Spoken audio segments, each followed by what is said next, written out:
Endtime Prophecies. The fulfillment of prophetic events of the end time brings together all major events that are yet to take place before the end of this age. The fulfillment will begin with the building of the third temple. It is the key, the beginning point of major events to fall into place that will bring mankind closer to the prophesied Holocaust, the Great Tribulation, Armageddon, and the return of Jesus Christ. The third temple. Viewing the internet and also listening to what some are saying, they are acquainted with the prophecy concerning the building of the third temple and are anxiously waiting and watching to see when it will take place. In the interim, the Jews have prepared for its construction with all the essential things now in place, including the red heifer. Preparing for the third temple. Israel 365 News wrote on April 15, 2025, every year before Passover, the temple movements organize a full-dress practice of the Passover offering, which usually includes an actual lamb slaughtering. The practice is intended to work out any practical details involved in the temple ritual and to raise awareness of the need to revive the temple service. A lamb was slaughtered in advance, and its proper use in the temple service was demonstrated. This year, the reenactment included for the first time musical accompaniment by a corps of Levites, young Kohanim, that is, Jews descended from Aaron, the high priest, played a prominent role in the reenactment as part of their training for the third temple. The police have been increasingly supportive of the reenactment. On June 30, in a remarkable development that highlights the complex relationship between religious belief and political ideology within Orthodox Judaism, the Tolos Aharon Hasidic movement has established a specialized study program for Jewish priests. Kohanim prepare for temple service describe the group's well-known anti-Zionist stance. This ideological position makes their recent initiative all the more striking. Todos Aharon declared that we clearly see we're at the time of the final stage of redemption, and the third temple will be built soon in our days. This initiative presents a fascinating paradox within Orthodox Jewish thought.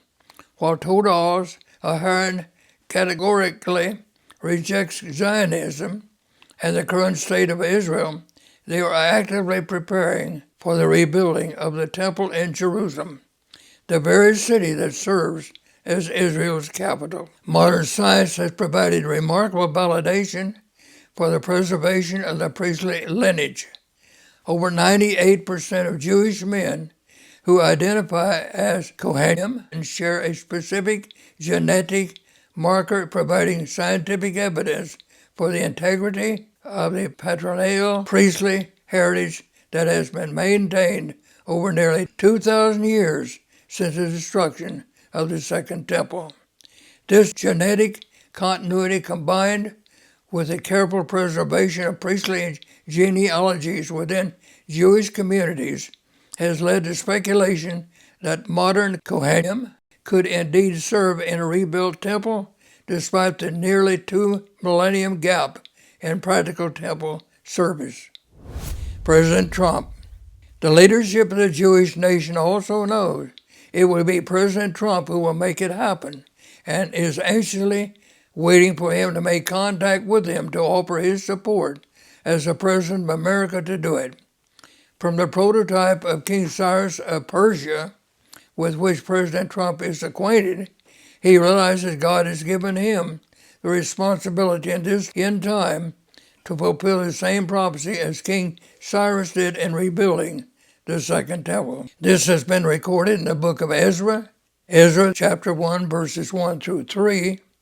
Now in the first year of Cyrus, king of Persia, that the word of the Eternal, by the mouth of Jeremiah, the Eternal stirred up the spirit of Cyrus, king of Persia, so that he made a proclamation throughout all his kingdom, and also put it in writing, saying, verse 2, Thus says Cyrus, king of Persia, all the kingdoms of the earth, the eternal God of heaven has given me, and he has commanded me to build him a temple at Jerusalem, which is in Judah. Verse 3, Who is among you of all his people?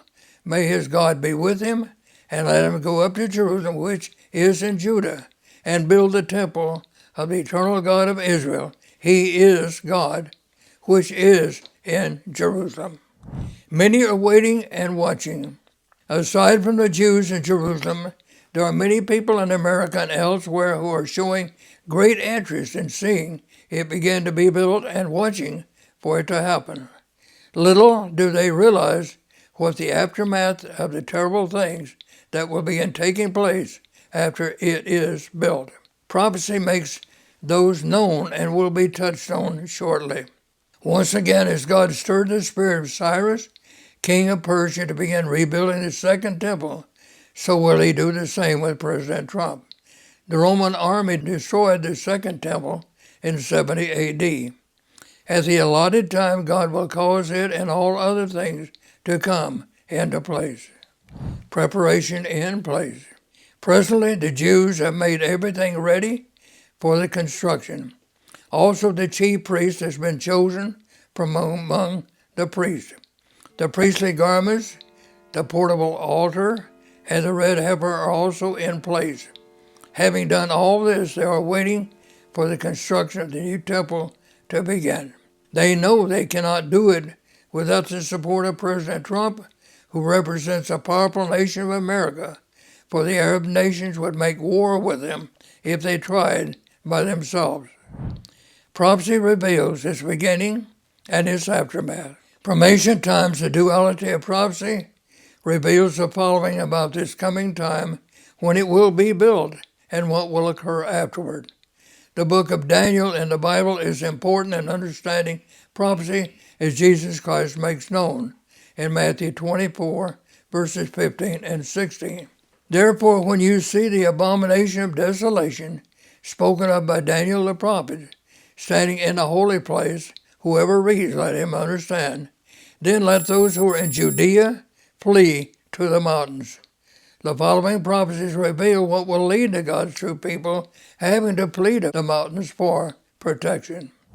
Prophecy for this end time. For needed understanding, the writing of Daniel takes us back to ancient times, knowing history has a way of repeating itself and what should be learned from it before bringing us back to the time today and tomorrow. Daniel chapter 8, verse 9, approximately in 550 BC, and out of one of them former world kingdoms came a little horn, originally Antiochus Epiphanes III, who was a prototype of the coming beast of the Holy Roman Empire, which grew exceedingly great toward the south, Egypt, toward the east, Russia, and toward the glorious land, the land of Israel. The beast and Pope to move to Jerusalem. Scenario of the near future. It would appear that after President Trump makes it possible to begin construction of the new temple, somehow, in some way, the powerful Democratic Party will replace the Republicans in leadership. This is important for a needed understanding of what the Democratic leadership in Washington will do after the construction of the temple is well underway. Realizing from recent writings and what is said by them, there is no real concern for the Jewish nation called Israel, as made known by the internet about the Barack Obama administration. Rather, they will have greater regard for the Arab nations, and because of it, they will place before Israel the ultimatum: immediately stop the construction of the temple, or we will no longer protect you from your enemies by ceasing the supply of needed defense equipment and money. The Jewish leadership will refuse, knowing they will need additional help for their protection from the Arab nations they will turn to the only nation that will offer help, their ancient enemy, the battle-axe nation within the Holy Roman Empire, Germany. This would be accepted by the beast at the urging of the false prophet, knowing he has plans for himself with the new temple. Germany would then send a small occupational army to Jerusalem to show the Arab nations they were standing with the Israeli army for any needed protection. Leading up to that time, there will be the progressive movement of the beast and the false prophet toward their secret objective of occupying Jerusalem. And having been sought by the Jews to support them, fits perfectly within their scheme. First, there is a need for the revival to become the prophesied powerful military force to fulfill the prophecies of the end time, the coming beast of the revived Roman Empire. It appears that possibly yet this year or next year there will be a revival of the Holy Roman Empire, and a man will then come to the forefront who will be called the beast. Already there appears to be 2 or 3 men who might fulfill that role, setting the stage for the false prophet. Coming on the scene, Satan the devil will empower the false prophet to perform his magical arts, as he did years ago with the forerunner, Simon Magus, the magician, to deceive the many, as found in Acts 8th chapter, verses 9 through 11. Simon practiced magic, claiming himself as great, and all gave heed to him, saying, "This man is the great power of God." So will the same be believed. Revelation 13, verses 13 through 15, he, that is the false prophet, performs great signs so that he even makes fire come down from heaven on the earth in the sight of men. Millions of people will view this by way of television, and knowing how the leadership of nations honored Pope Francis and the membership of the Catholic Church worshipped him, it can easily be understood that this honor and adulation will carry over to the false prophet. Deception befalls members. The Apostle John wrote a lamentable message about some members of the Church of God today. Verse 14, "And he deceives my own people," is found in the margin, those of the Church of God of Revelation chapter 2, verses 18 through 25, the Church of Thyatira, by using the prophetess Jezebel, impersonating the former Jezebel, who was a daughter of the priest king Ethbaal, known for her religious fanaticism and wickedness, murdering God's prophets. 1 Kings 18, verses 4 through 19, who dwell on the earth by those miraculous signs which he was granted to do in the sight of the beast, telling those who dwell on the earth to make an image that is a government based on that of the ancient Holy Roman Empire, to the beast, who was wounded by the sword and lived, 454 BC. Verse 15, he was granted power, that is authority, to give breath to the image of the beast, that is the government, patterned after the Roman government with Caesar as the supreme ruler, now the beast of the Roman Empire ruling. That the image of the beast should both speak, that is the governing leaders, and cause as many as would not worship the image of the beast to be killed. From the internet, the image of the beast is an end-time entity comprised of a community of people who reflect the character of the dragon and have the threefold religious, economic, political power to impose false worship on earth. The image of the beast is best identified with the end time, Babylon the Great, of Revelation chapters 17 and 18. And again from the internet, the Roman government itself was not worshipped, but Roman rulers, particularly emperors, were deified and worshipped as gods or as representations of divine power after their death. This practice, known as the imperial cult, became a significant part of Roman religion and was used to legitimize and solidify imperial power, end of quote. The Holy Roman Empire. The Roman government called itself holy. Its history reveals it was anything but holy, rather an evil, unholy, murderous empire. Realizing Jerusalem has been and yet is the focal point of world interest, both the false prophet and the beast will move there, as already noted, and begin their destruction of the priesthood and sacrificial offerings after the beginning of the construction of the third temple is well underway. Daniel, the 8th chapter, verses 10 and 11. And it, that is the horn, the man called the beast of the Roman Empire, grew up to the host of heaven, meaning the Sanhedrin, the Supreme Court in Jerusalem. And he cast down some of the host, that is the priest, and some of the stars, meaning the chief priest of the Sanhedrin. 70 priests plus one makes up the Sanhedrin, to the ground and trampled them. Internet. The Sanhedrin, a Jewish Supreme Court and council, was typically composed of 71 members, including the high priest, respected elders, and scribes. End of quote. Verse 11. He, that is the horn, the beast, even exalted himself as high as the prince of the host, put himself in place of God, the beast. And by him the daily sacrifices were taken away by order of the false prophet to the beast, and the place of his sanctuary, the prince, made desolate, thrown down.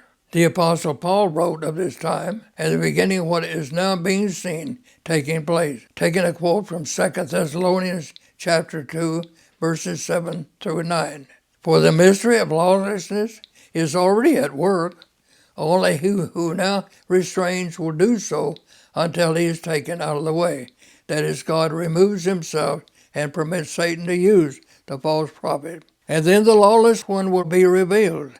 That is, when declaring himself God in the temple of God, whom the Eternal will destroy with the brightness of his coming. Verse 9. The coming of the lawless one is according to the working of Satan with all power, signs, and lying wonders. Returning to the prophet Daniel, who continues to make known what will shortly be seen taking place, and found in Daniel 8, verses 12 through 14. Because of transgression, an army, that is from the Roman Empire in Europe, was given over to the horn, that is the beast, Revelation 17, verses 12 and 13. And the 10 horns which you saw are 10 kings of nations. These have one mind, and shall give their power and strength to the beast. To oppose the daily sacrifices, he cast truth down to the ground by desecrating the sacrifices.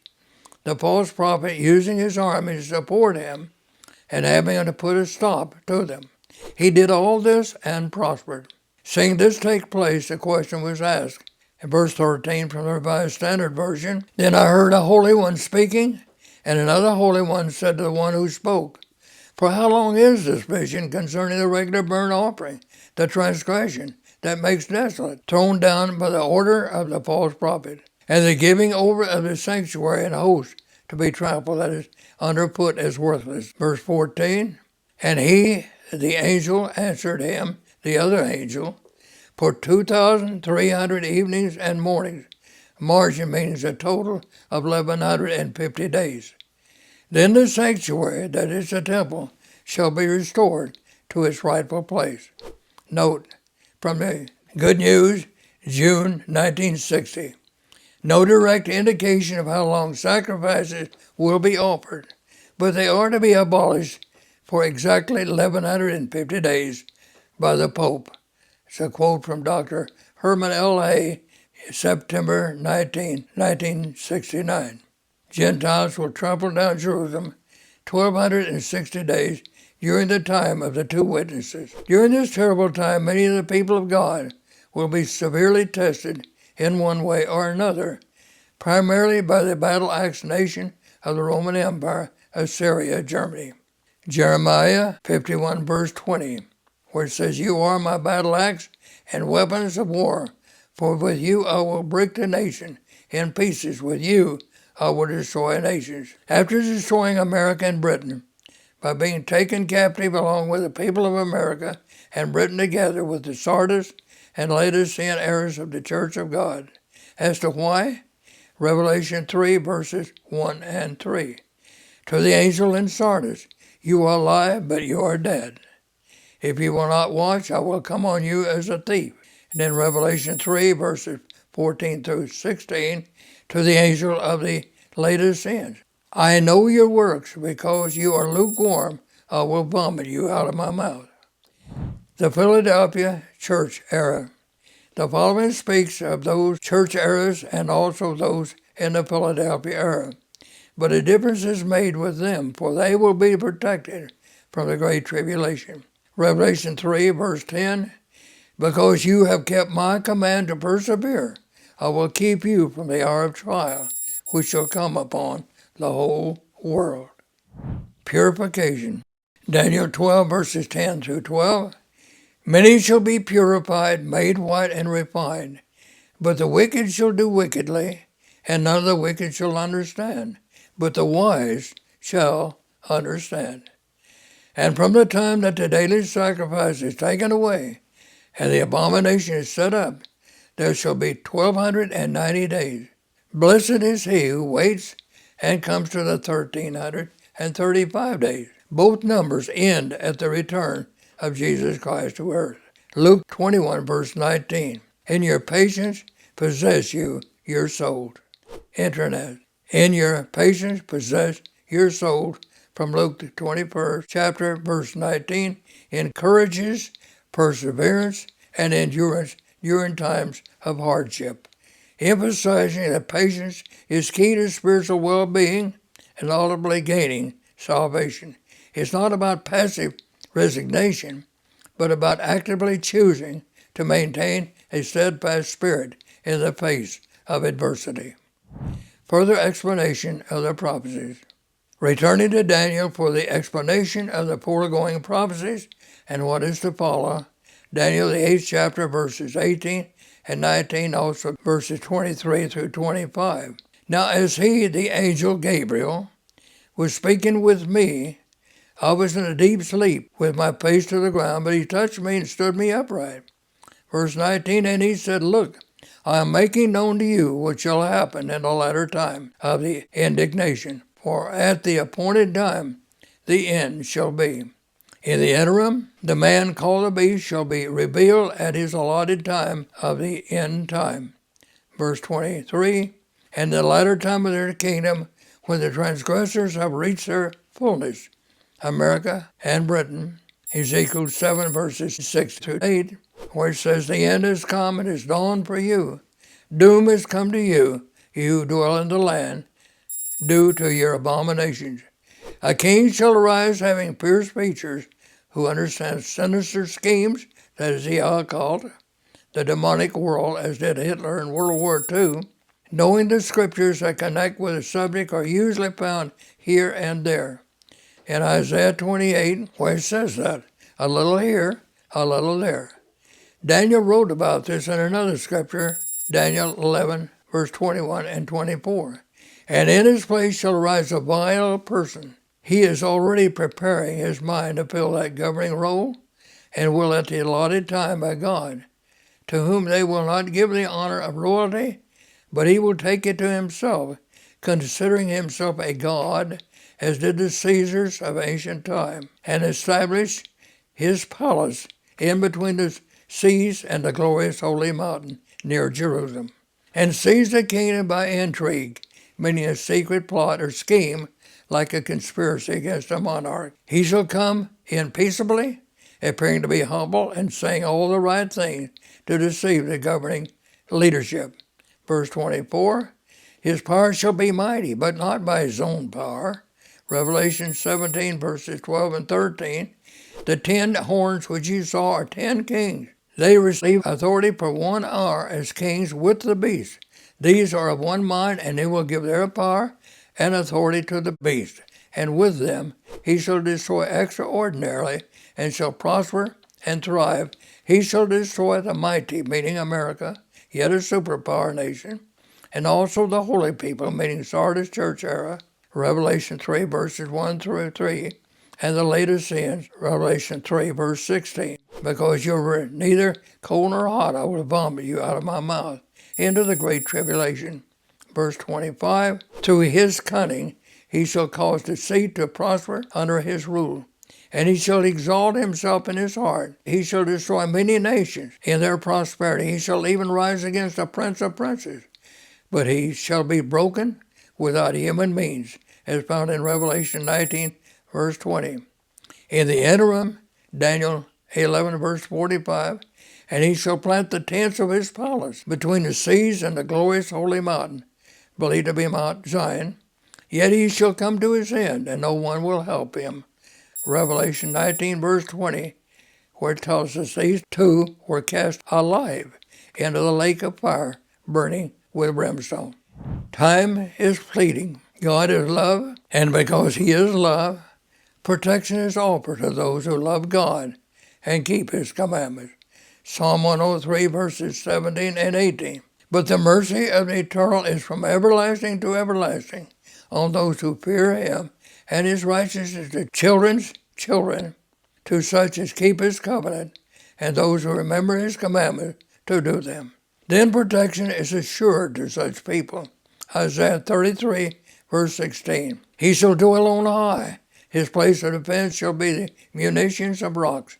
Bread shall be given him. His water shall be sure. I pray for God's loving mercy for you, that you who are listening to me might be counted worthy to be there as well. If you found this content helpful, please give it a like and consider subscribing for more videos like this. And don't forget to enable notifications so you're always up to date. Thanks for your support.